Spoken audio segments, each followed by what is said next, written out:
with Master of Sheepy about, let's see, what time is it now? It was about 6 hours ago that I asked Master of Sheepy straight up, what do you think of Elise after the nerfs? Because he was playing Elise in solo queue at the time. So I thought it was a very apt time, knowing that I was likely to cast them, I'd get his opinions on it.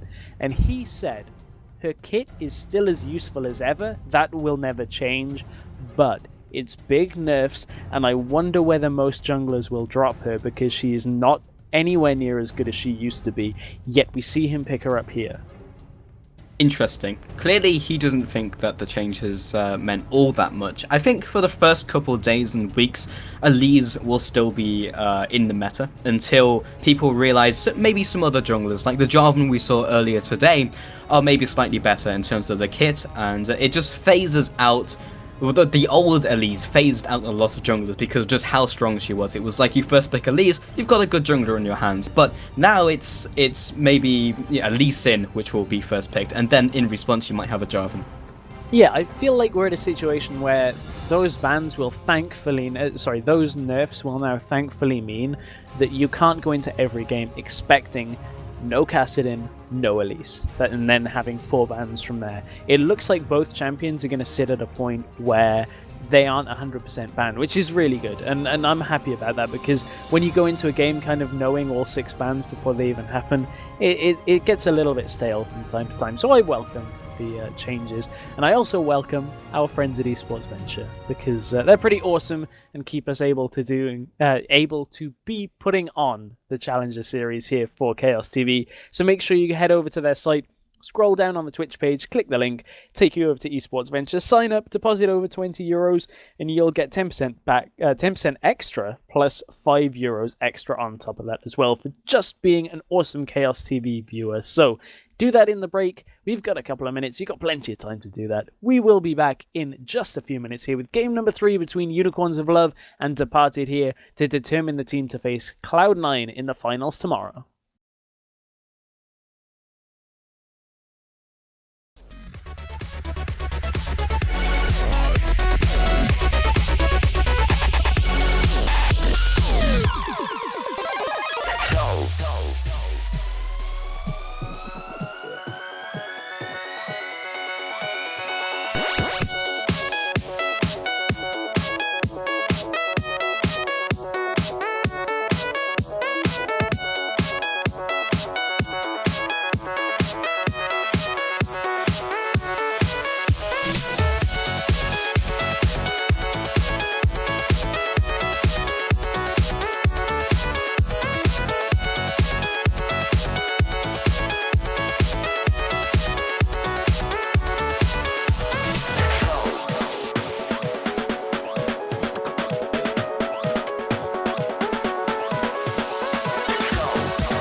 Every time this feeling hits, I gotta stay. Take this moment and get my fix. I gotta wait. My patience ain't that strong, maybe I'll keep this all night long, we'll see. Just don't take life too seriously, let the feeling come. Just wait for it, let the feeling come. Don't you let it run, feel it all night long. Just wait for it, let the feeling come. Don't you let it run, feel it all night long. Let the feeling come.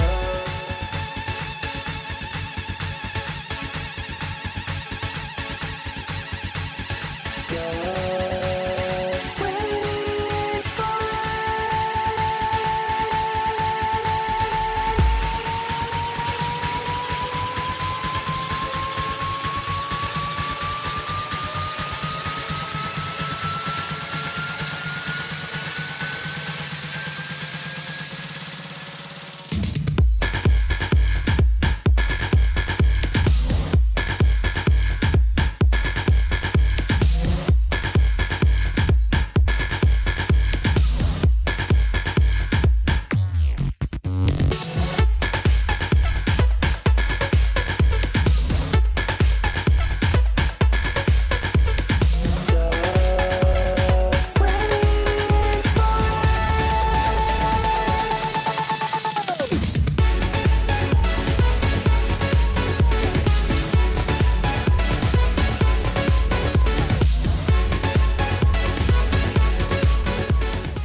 Hello and welcome back to day 2 of the EUS Challenger Series number 20 with Departed and Unicorns of Love in the final game in the semi-finals. I am Pulse, I'm joined by Stress, and we are ready for this game.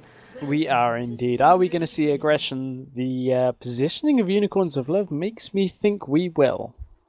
Quite a very aggressive posture, and Vayne is going to be slightly late towards this bush. Chooses not to go into it, Woolite is just hanging around the side. It's almost like he's read them like a buck.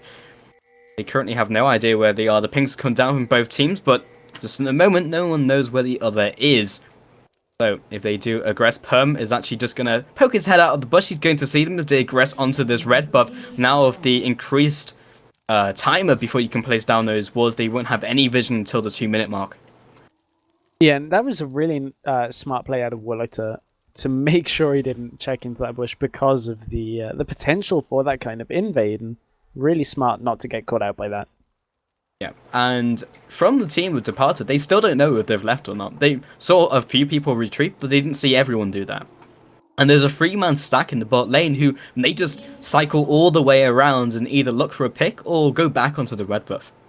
And this is a really nice call here out by Unicorns of Love. They're expecting the 2v1 swap up by the looks of things by Departed, and the fact they've got teleport on Visage actually means that they can get a kill down here in the bottom lane when Mundo arrives. In fact, I don't think... No, they haven't called the 2v1. They're looking for the kill in the 2v2 is what in fact they're doing, but it's wasting time, so I'm actually completely wrong on that situation.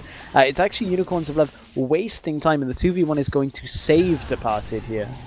Kikis takes away the red buff, and Elise actually wasn't the one to go into the opposing jungle, so if Kikis cycles back and gets his own red buff very quickly, the Master Sheepy will be significantly behind, but it looks like he will just cycle through. They saw the swap up in the 2 versus 1, and that usually signals the opposing jungler is going to go towards that red buff, and Elise is going to try and take this one away, but because Mundo had actually gone away from his bot lane and was cycling through the jungle himself, he may even catch Master Sheepy off guard. You can see that they brought over Hylasang, and they have to be aware of this, because missing from the bottom lane, there's not many other areas of the map that Morgana can be, so that's going to be red buff taken away by Master of Sheepy. Looks like an even trade on jungle buff so far, but could they be going 3 in the middle lane?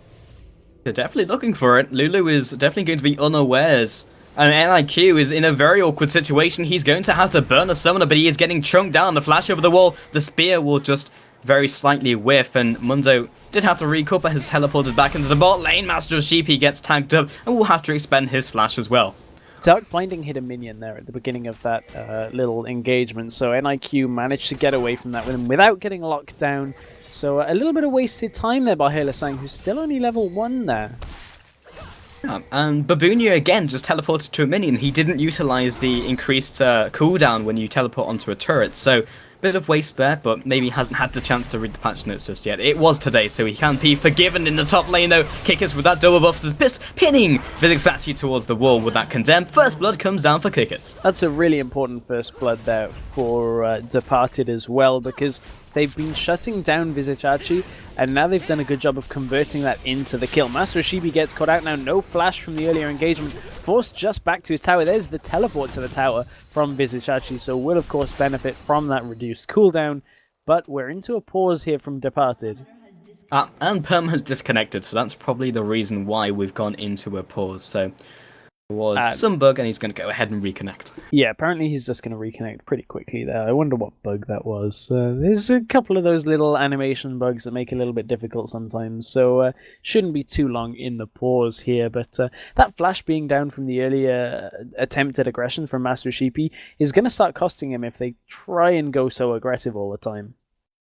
So that first kill, the first blood, will be heading over to that team with Departed, and despite only one kill going down, they are a full 1,000 gold ahead of their counterparts.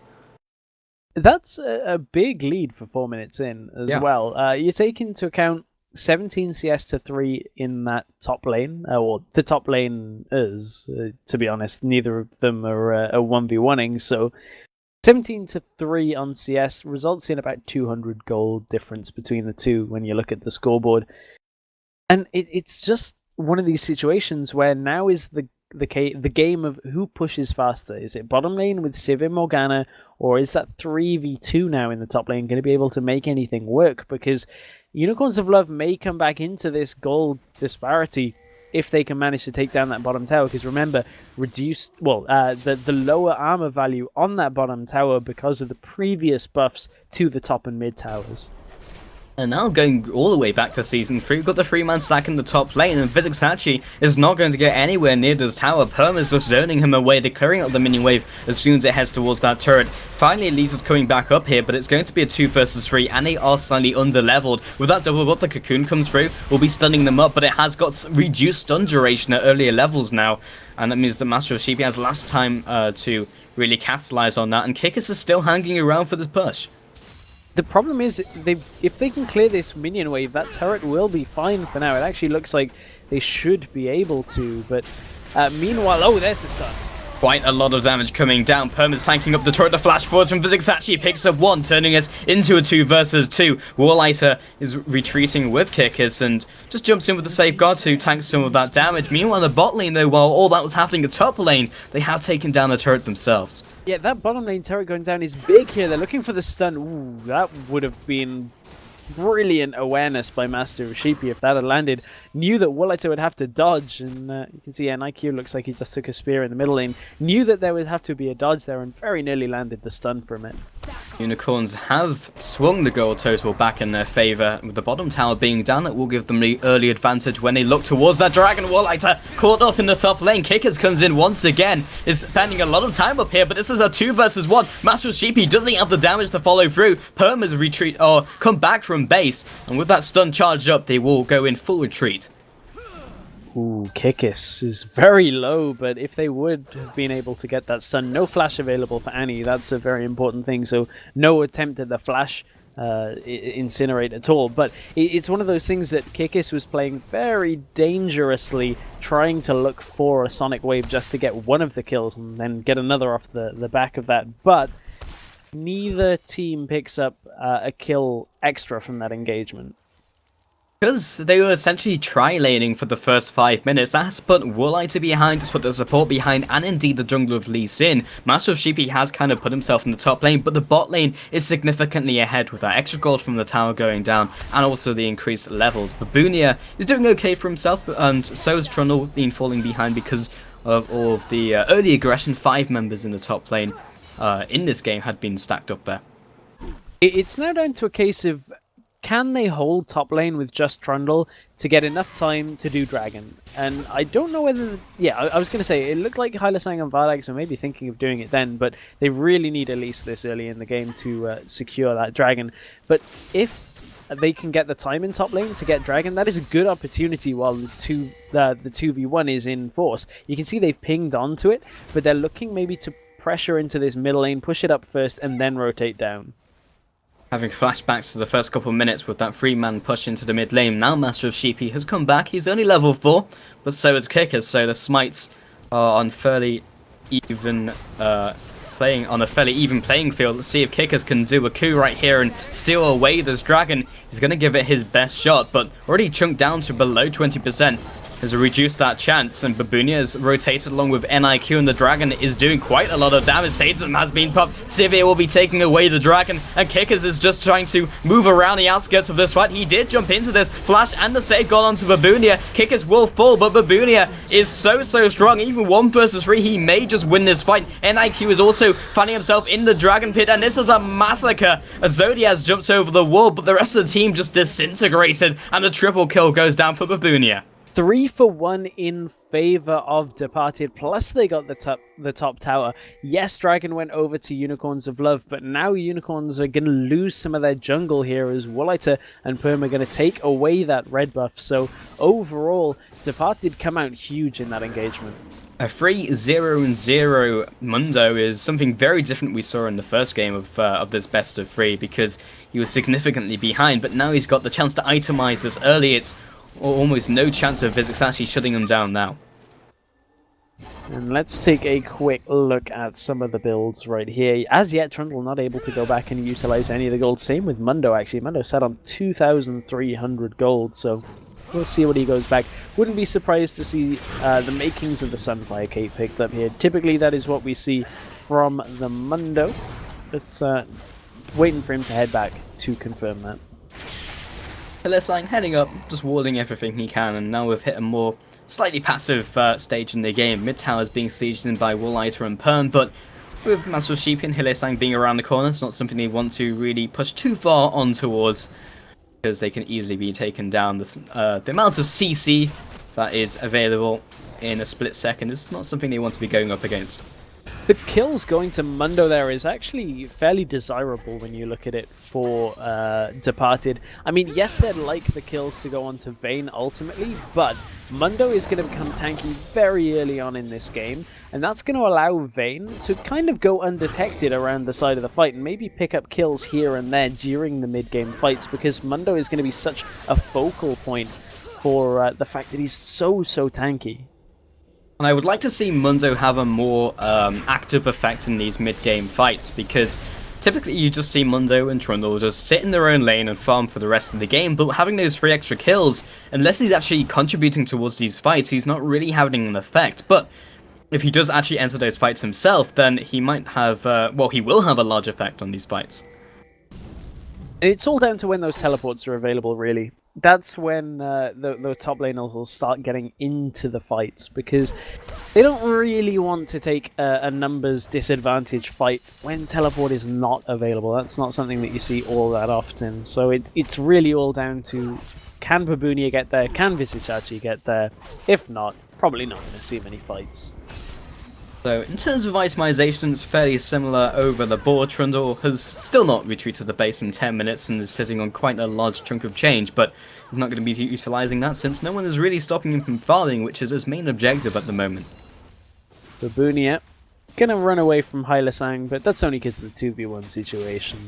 But, it's going to be passive for the next couple of minutes here, although looking at Wooliter pushing up, that's something that we've seen out of Wooliter from time to time, because he can be quite aggressive and can get punished by it quite a bit. Zodiaz in the mid lane going to be forced back to base, or not. He's just going to carry on hanging around. He can farm from range, but doesn't really want to get to the stage where he's having to farm with spears. Zodiaz is somewhat playing with fire. NIQ is fairly low on the mana bar, so maybe not in the danger zone or in such a bad state. Perm is pushing forward, throwing down those wards, and he's feeling confident enough to wander around the map by himself. Again, it's one of these situations where, and we always say this when it gets to these points, that you're waiting for something like this to happen for it to explode, but there's going to be a disengage here. Babunia, actually forces out Spell Shield. So he baited out the Spell Shield and double mind gamed him by missing the Cleaver. Exactly. Yeah, that's what Babunia was looking to do. I mean, you can do that during laning phase. You just expect people to be landing those cleavers, and NIQ definitely landed that damage onto Nidalee with the help of Perm.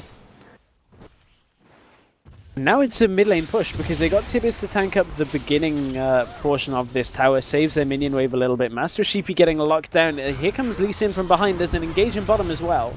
And Sheepy just comes back down, but in bot lane, Babunia surely will fall in this trade. Vardags will be the one to pick that one up. Meanwhile, in the mid lane, Master of Sheepy flashes on out. Kickers is still in pursuit. He's just going to cancel out that aggro, and the mid tower will be falling. In the top lane, however, Vixachi trading down against Wooliter. He has finally gone back for those items and will be dealing a fair chunk of damage.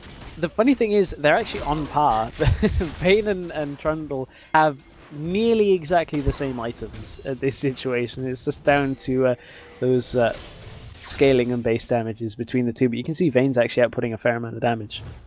Yep, and of course Trundle is melee range, and Wooliter can just kite him around, and Physics actually finding it quite difficult to get in range, but now with Vardags and Halisang behind him, they may be able to get this engage to happen. The Pillar of Ice didn't quite lock him down, but the Dark Binding will, and Vardags claims yet another kill. As you said, melee range against ranged until 3 people charge into lane, and you get a big movement speed boost, and you get to use Bilgewater Cutlass, and you catch up. So it's, you know, they found their strength there when they knew that they had the advantage. Yeah, and the range didn't seem to matter too much in that situation. So 5 and 4, current scoreline, still with Departer slightly ahead in terms of gold, but not by much. Very different from the first 2 games, however, where we did have Unicorns of Love just ahead in all stages of the game. NIQ and Zodiaz going toe-to-toe. Doesn't seem like either of these guys are going to fall, but NIQ are definitely coming out ahead in this trade. The Wild Growth comes up, knocking Zodiaz into the air, turned into a cat, and now will be forced back and taken down with another Glitter Lance. And Departed kind of looking like they did against SK Gaming, and that in the sense of they lost game 1 fairly convincingly and fire back in game 2 and 3 to take control, and it's kind of weird to see a team needing that first game to settle in. Yes, they just need to time to analyze Unicorns of Love, who have looked very strong. Maybe they just slightly underestimated them, but Unicorns of Love, they've taken down some pretty high priority teams in the past, such as Cloud9, so they just took a little bit of getting used to. And Halisang will be taking away the blue buff. Nice. Managed to secure that one. But Vizcachi in a bit of trouble now. Will have some backup from Vardags. I'm wondering whether he's in trouble or his opponents are, because Kickers is getting chunked down. Lands the Q. Tibbers comes into the playing field, and Halisang and Vardags in the back line. Zodias has respawned and is on the chase in that Cougar form. The Q lands onto Perm, and he will surely be dropping. Tibbers also drops into the river. Kickers and Babunia are not in good shape. NIQ has appeared from nowhere. The flash towards some Zodias doesn't quite take down his prey, but meanwhile, NIQ will be falling. The Cocoon lands, and it's just a matter of sweeping up and who's going to pick up the kill. Zodiac's looking to go one better and take down Babunia, and NIQ is somehow still alive. He's still retreating. Vardags just needs to get in range for one auto attack, and you only have to feel he will get in range at some point. Did try to bait down the Glitter Lance, but there we go. Boomerang Blade claims that kill. Whimsy came back, but it was just too late. Couldn't quite dodge the Boomerang Blade, but that really was just Unicorns of Love firing back, and Wooliter condemns into the turret Vizcachi and manages to take him down that time.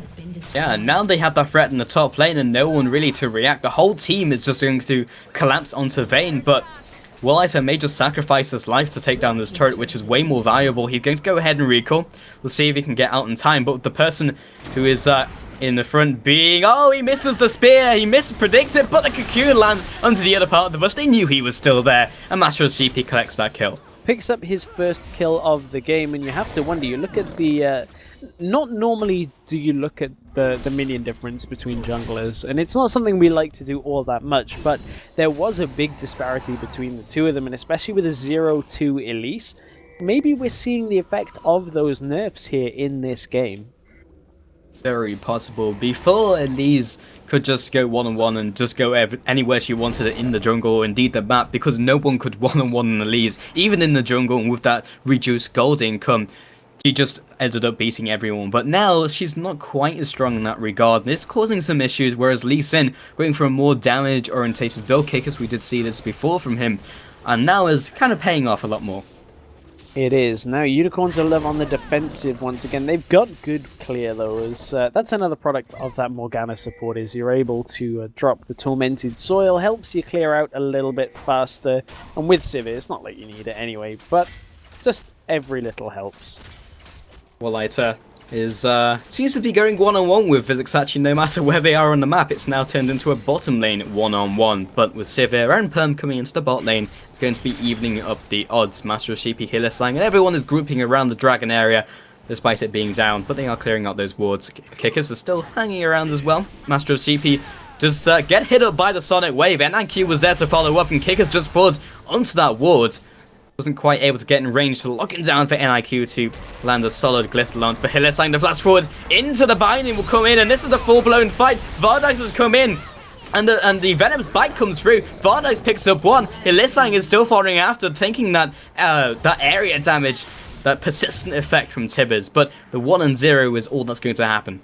Oh, Sheepy gets condemned back into the Wraith Wall, but Wooliter gets met with a spear. Here comes the re-engage from this. Wooliter is cut off.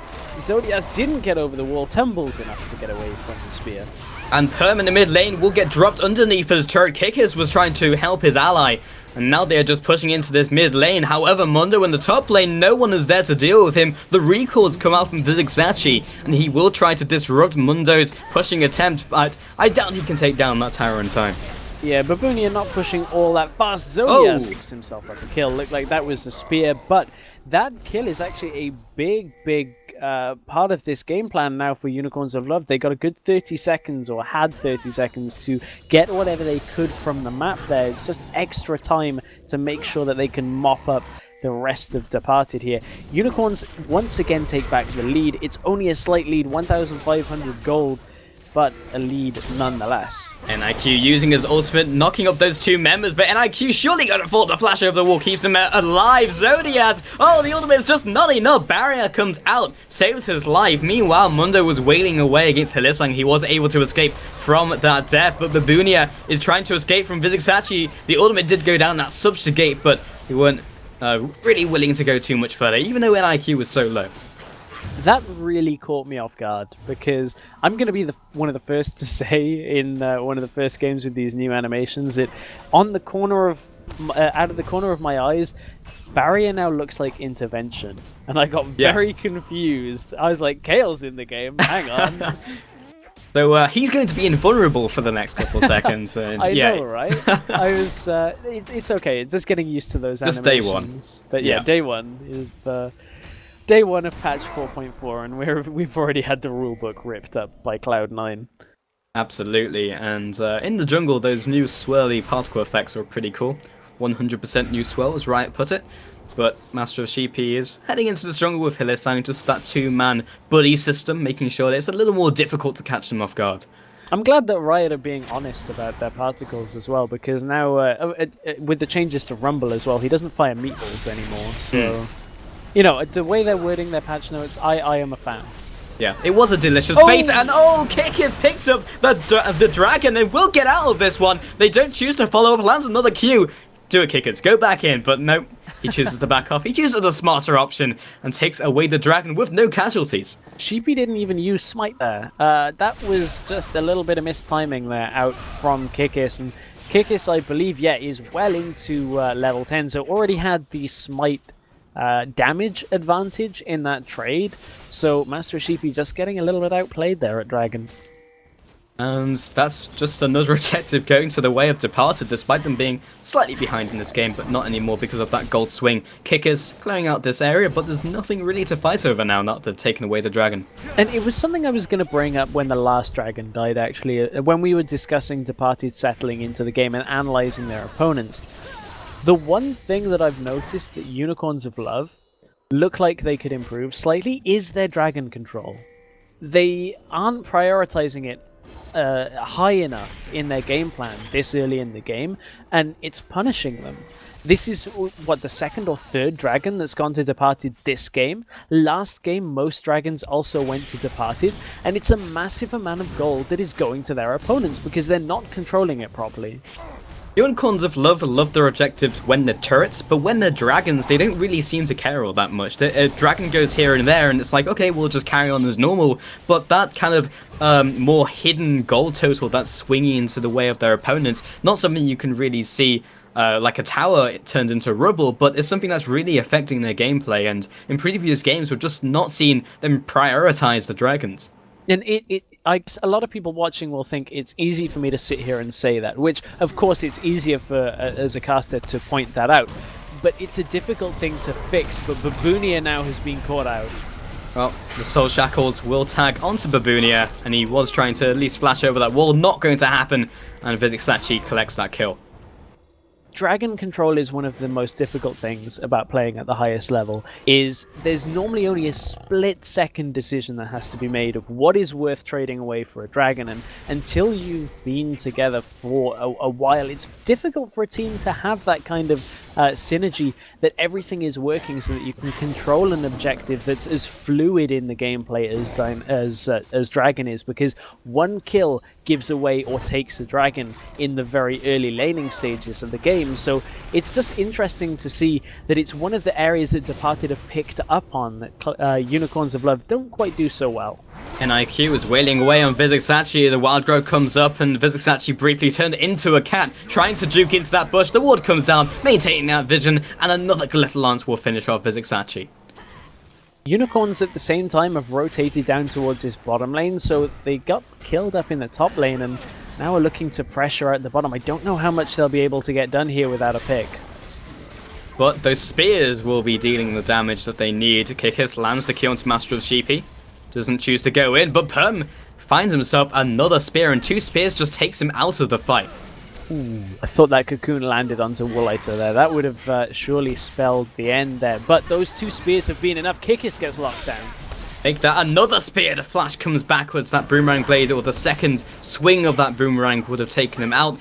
And the bottom tower will be falling. Baboonia gets hit up by that snare, and he is dropping so incredibly quickly. Another flash expended by Departed, and so many summons have been burnt before a team fight has really opened up. Wooliter leading the charge into this fight. Not sure if that's the best decision. It did at least push Unicorns of Love backwards, but again, they're being so aggressive. Vizixachi on the front lines has come back from base, use that teleport to get into the fray. Hylissang on the front lines. Soul Shackle forces them backward before they re-engage. Another binding lands onto Wooliter, and another spear takes down Perm. He's just not having a good day of these spears. Another snare lands with Baboonia.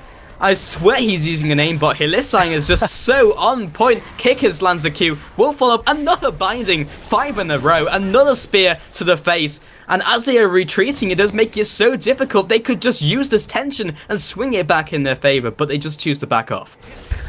Yeah, I love the fact that those bindings are so good, it's so accurate that it's like, yep, aimbot must be. Gotta be. But Hylissang is rather good with those dark bindings, and Sheepy actually messaged me in between the games saying Hylissang's a godlike player, so I think we've seen that here. But I feel like Vizixachi kind of baited his team a little bit. If they hadn't have got that kill, that could have been disastrous for them. From that spear actually ended up picking up that kill for Zodiaz, but it's something we've seen with Nidalee coming back into the metagame. Is a lot of people said when Nidalee received adjustments, specifically with regards to the amount of damage her spears did, and a couple of other little points, that maybe Nidalee wouldn't be seen as much because the way they adjusted the damage made it so that you couldn't amplify the damage by jumping back and flashing, that kind of thing.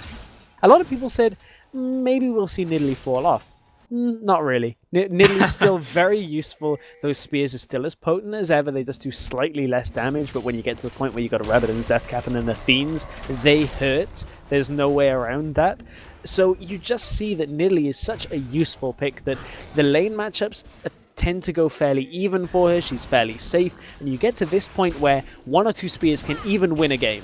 The flash forward into Cocoon from Master of Sheepy onto Wooliter. Will be using the Blade of the Ruin King, and he comes back down with the repel, but is completely caught out of position. And with that escape off cooldown, he's not in good shape at all. The knock-up comes in. Kickers knocks him against the wall. Vardax is trying to do as much damage as he can, and actually takes down Perm on the reverse swing of that Q. Physics actually again going aggressive. Kickers is trying to do the same thing for his team. It's a 1-for-1 trade so far, but the more valuable jungler has gone down. Meanwhile, in the top lane, Babooni is the one pushing, and Physics actually has already used his teleport. He's going to be the one to recall. Yeah, as you said, jungler has gone down, so I'd be surprised to see an attempt at Dragon here for Unicorns. Maybe they can bait it out by clearing out the wards. Oh, okay, now they can do Dragon. Yeah. Now they can look to Dragon. And that new teleport effect is looking very snazzy. Baboonia utilizing that one to come into this fight. Hylissang has still got the black shield, but has been taken down by the Burning Agony, and Hylissang's surely going to fall on this. Will be utilizing his ultimate, but there's no way his team can really follow up. Mundo cares not for those spears, even though the rest of the team cares quite a lot about them. Didn't actually see the teleport going through. Oh, Zodias is caught. Very almost taking down the dragon, but instead he falls instead. Vizigsachi is trying to escape from this. The cleaver doesn't land, but Wooliter is so maneuverable. Just one more order attack takes him out. Double kill for Lulu. Oh, it's gone from looking like it was so good for Unicorns of Love to quickly snowballing out of their control. Now, without Nidalee, without Morgana, without Trundle, there's not a lot of ways for them to stop a Baron. It's a miracle steal is what they're looking for here. It's difficult to stop an Elise getting there, but they're not even reacting to this Baron attempt. So, Departed are going to pick that up. Yeah, and they really can't at that point, because even though they did have one sweeper, Master of CP holding onto that one, there was another ward, and they realized where the common ward placements are, and it was just going to result in him getting geared before the Baron went down. So, falling to Departed, and that's going to be a large gold disparity opening up between these two teams. Blue buff going to go over to Zodias. They need those spears from Zodias to keep on landing, and the bindings from Morgana. One into the other would be preferable, with binding into spear being quite a massive combo that will deal significant damage, but they really, really need that to keep on happening for them, because they now have to last through a very well-farmed, well-fed Mundo. At this point, 3, 2, and 3 has core items finished, Spirit Visage and Sunfire Cape, now looking likely towards a Randuin's Omen with that Giant's Belt. That's difficult to kill. Then you take into account there's a 2, 3, and 4 Vayne with Blade of the Ruin King, Zephyr, Phantom Dancer. Only really the Last Whisper left to really do a lot more damage against some of the tanks.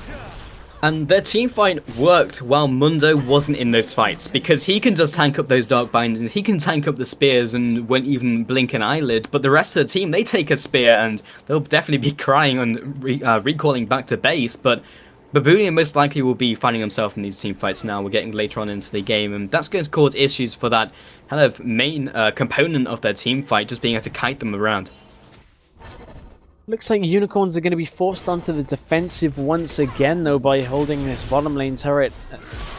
Oh wow, they're going to go aggressive. Yeah, I'm on the hunt used along with the coin. Kickers knocks back Zodias, but doesn't land it onto anyone else. The Cocoon lands onto Perm, but meanwhile, Wooliter is in the back. Lions, Vardax will be the one to aggress onto him, gets the kill, and now they just turn the aggression onto Perm instead. They get their one pick onto that big damage source of Vayne, and they just choose to back on out. And it all stems from the fact that they know Baboonia's teleport wasn't available and had seen him not with the rest of the team. So they end up having the position to take down Vayne. It's a really nice fight from Unicorns of Love. So actually seeing Wooliter choose an up towards the Zephyr over something like a static shiv, which is another common item. Typically you see like the Blade of Ruin King into a shiv and maybe a Phantom Dancer after that, but it's actually gone towards the Zephyr this time around. Yeah, of course that's going to give him the tenacity there to be able to get out of bindings a little bit easier, be less affected by Trundle's slow there. So it's one of those things that is really just to try and combat some of the CC that's on Unicorns of Love. A lot of the time you don't really see Vayne go for any defensive item, because if you get caught as Vayne, you're going to die in a second anyway, so even if you do get out of that binding, then you're probably dead by the time it's worn off. Yeah, it's one of those things that they kind of feel like they can allow her to survive through by using Lulu's kit. Right. Wild growth plus the shields gives her that additional health, and that Vayne is of course going to get the right stats from Zephyr as well. It's AD, attack speed, movement speed, cooldown reduction, so everything that Vayne really likes to have. But just that extra little bit of survivability. The problem they've got to deal with though is that 6-1 Sivir blew her up. And that's just because Sivir was able to get in range. They were kind of caught out off to the side, where they could either engage, which is what they tried to do, and try and go for that flank, but that was still going to be a 2 versus 5 with Kickus and full retreat, so that's why that trade didn't quite work out. So despite Unicorns of Love being behind in this game and not having that Baron buff, they're still in pretty good shape. They're picking the right fights that work out for them. They are, and it looks like from their current positioning, we are in a pause, guys, but it is looking like it's just a DC with a reconnect. Fairly shortly, hopefully. It's them that's actually disconnected from the game. Unicorns of Love look like they're actually rotating towards this middle lane. Again, we haven't tracked their positioning up until this point, but just reading what there is from the game state, and Mundo is even more difficult to kill now. There's a Warmog's armor being picked up as well. I don't really have an answer towards Mundo either. The rest of the team will melt fairly quickly with that 6-1 and 4 Sivir, as you mentioned before, Stress, but the Mundo, they don't really have an answer towards that yet. The Sivir has picked up a Last Whisper, so we'll be able to cut through some of that armor, but won't be able to cut through all of that health with that Warmog's being picked up. Yeah, now we are pretty late into this best of 3 series. This is game number 3 right now, so apologies if we are starting to flag a little bit, but it's somewhat late here in the day. If you joined us yesterday, I'm not quite as delirious as we were yesterday. That was an experience as we were deep into the night. But hopefully you are enjoying this second semi-final of the day. A little bit of a different vibe to the first semi-final from the day, where Cloud9 went up against Mouse as the former MYM team, and Cloud9 showing us some pretty new stuff alongside Mouse there for a very, very explosive best of 3 series. I hope that's an indicator of patch 4.4, because that top lane was very interesting. And I mean, they were just running themselves into each other and then just seeing who came out on top, but it was still a very interesting game. Yeah, I mean, I feel like I probably shouldn't say this on stream, but that best of 3 was characterized by we're going to run at each other for the first 15 minutes of the game, and whoever comes out ahead is going to win the game. Yeah. Like, I mean, that was fairly accurate. Yeah, it feels a little derogatory to the teams, but it really, really did feel like that.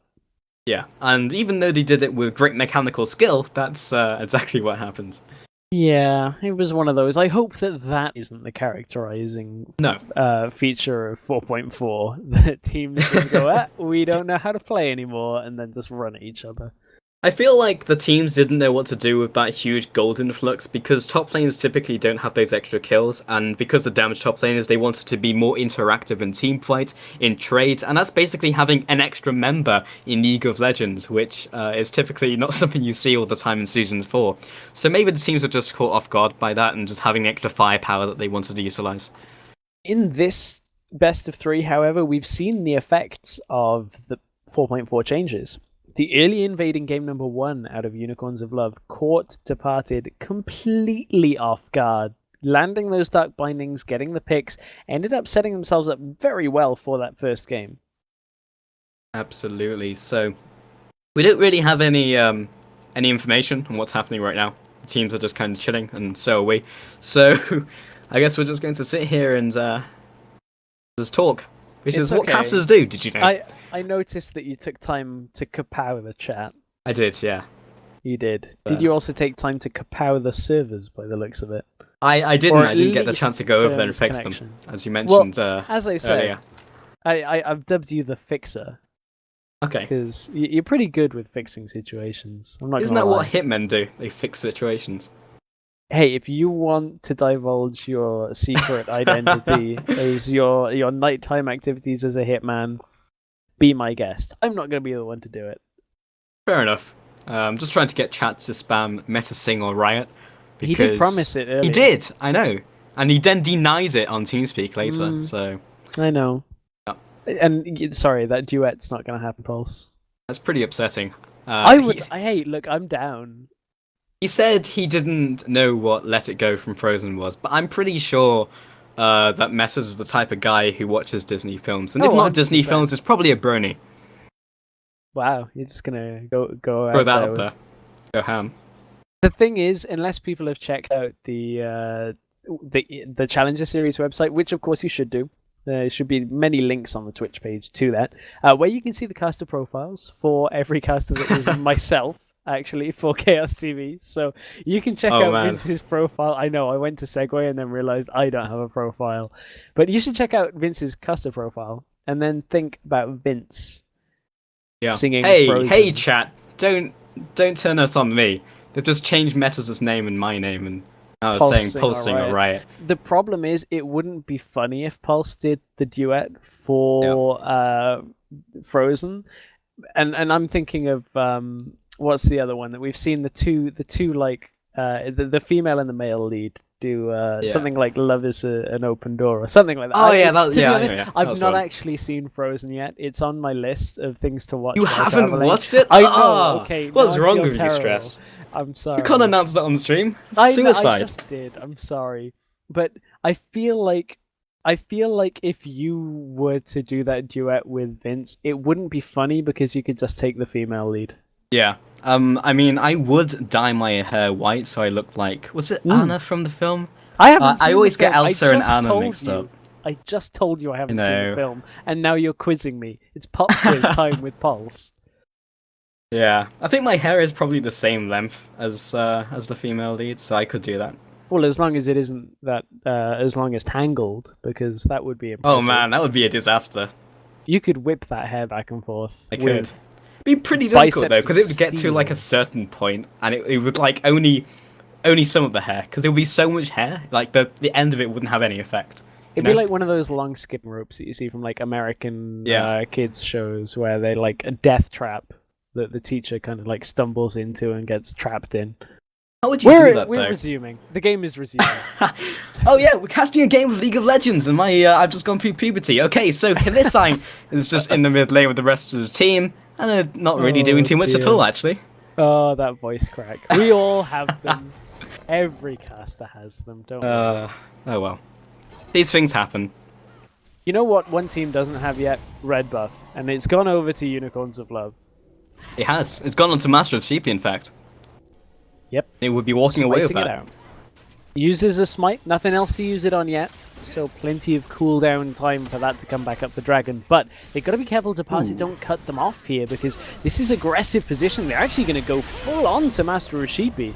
They want him dead. They want that red buff back after it was taken away from them. He is sprinting away using On the Hunt, and Baboonia is so tanky. He's almost got 4,000 HP and so many resistances to boot. Zodiac gets pinned against the wall. The Black Shield comes up, and Vardak is waiting away with those auto attacks, but Baboonia just does not seem to care. He did actually opt to flash out, but he was barely scratched. I'm not even sure if the flash was necessary. Might be needed to actually get and stick onto his targets later. NIQ gets stuck up with those stuns. Vizixachi has to retreat real quick back to his turret, and we'll get that done.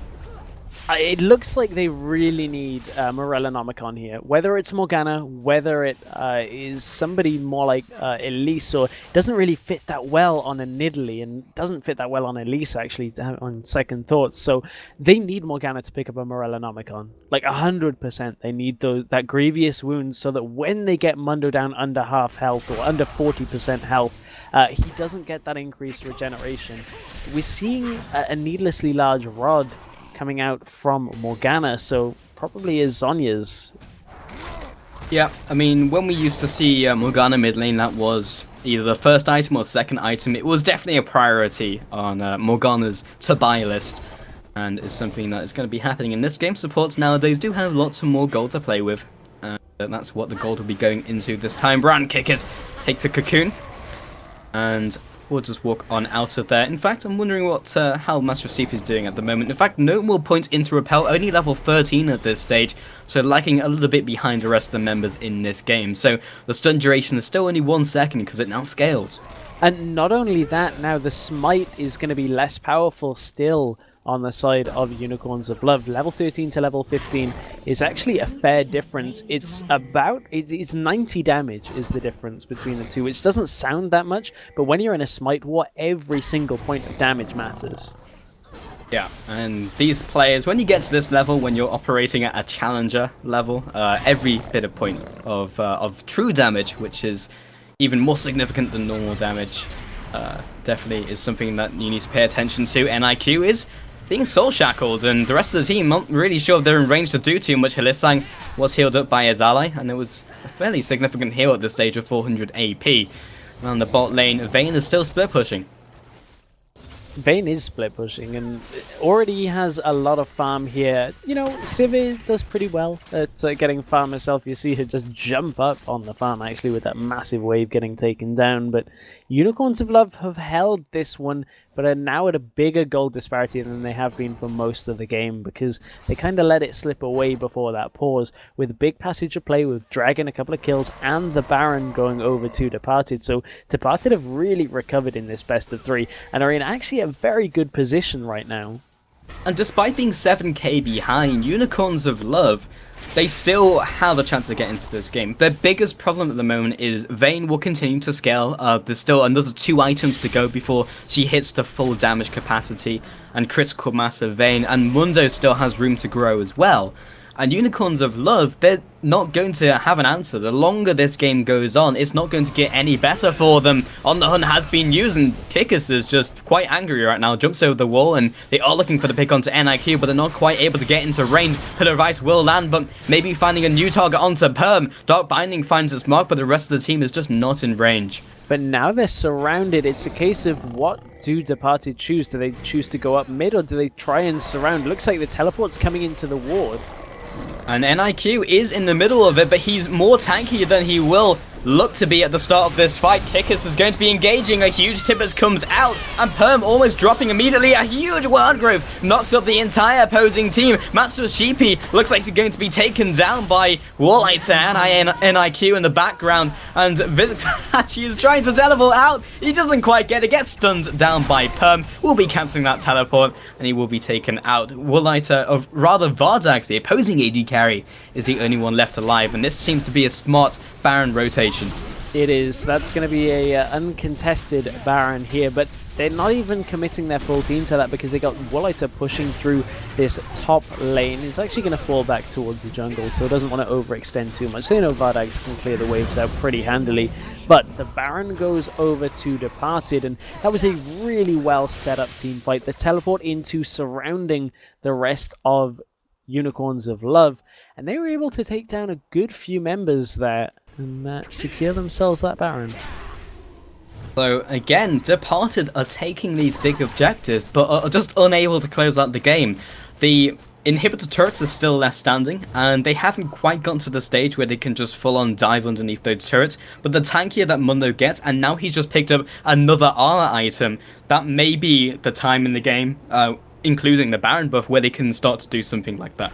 Yeah, when you take into account that he's picked up that Thorn Mail, as you're alluding to, it's going to reflect a fair amount of damage from Sivir and from Trundle, so it makes Mundo that much more difficult to kill. Randuin's is going to be likely the last item from that Warden's Mail, so we've been asking this for the last 20 minutes, is how do you kill this Mundo? And there's not a lot of ways. And even Kikis is starting to get to the point where he is incredibly tanky. Baboonia is just probably unkillable at this stage. There's very little AP apart from just those spears landing. We've already seen just with the Spirit Visage and the sheer amount of HP on Baboonia, he's just not even caring about it. Percent damage from Master of Sheepy will at least do something. He has picked up those common items of the Sorcerer's Boot and also the Haunting Guise, but Baboonia just standing there and is regenning so quickly. Yeah, he's actually right now at 334 per 5 regen there for health, and now they're just going to walk into the turret. He's just regenning faster than the tower can kill him, popping a sadism, even more regen, 162 per tick, and the team is slowly dying, but no one has fallen just yet. Vardax is still on the back line, but he is too short range to get in range of anyone. Master of Sheepy's fallen, but in return for NIQ, Wooliter was taking a couple tower shots, and now Tibbers is the one tanking it up. Baboonia already back to full HP after that onslaught, and they just did not even make a dent. In middle inhibitor would be falling, but the rest of the team is not quite as tanky. Vixachi is trying his best to chunk down Baboonia. Now with his ultimate down, he may be vulnerable. Vardax is chasing after with the extra movement speed from his passive. At least should be able to pick up the kill onto Perm. The flash comes out. Kickers is moving in a different direction, making himself another target. Perm will be dropping that Blazer Rune King active. Kickers just trying to waste as much time as he can, but they don't even need to jump over that wall because Boomerang Blade will claim that.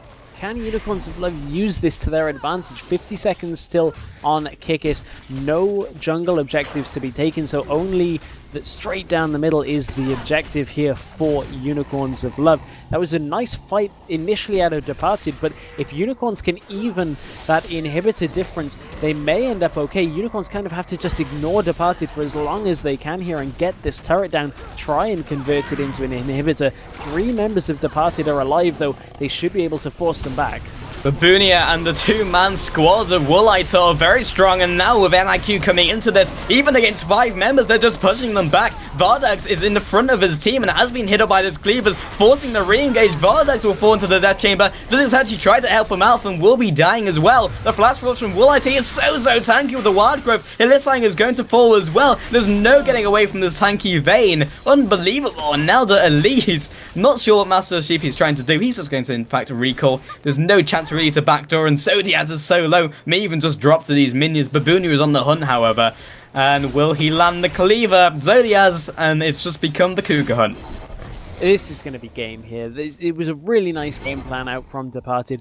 They'd pick out some scaling champions here like Vayne, like Dr. Mundo, and end up taking this game home. They're going to be focusing down the Nexus turrets. Wooliter is not going to be that phased by Master of Sheepy here, as Master of Sheepy will end up falling, and Departed have read Unicorns of Love really well, focused on their dragon control and focused on the late game, and they will advance to face Cloud9 in the grand finals of the EUS Challenger Series number 20.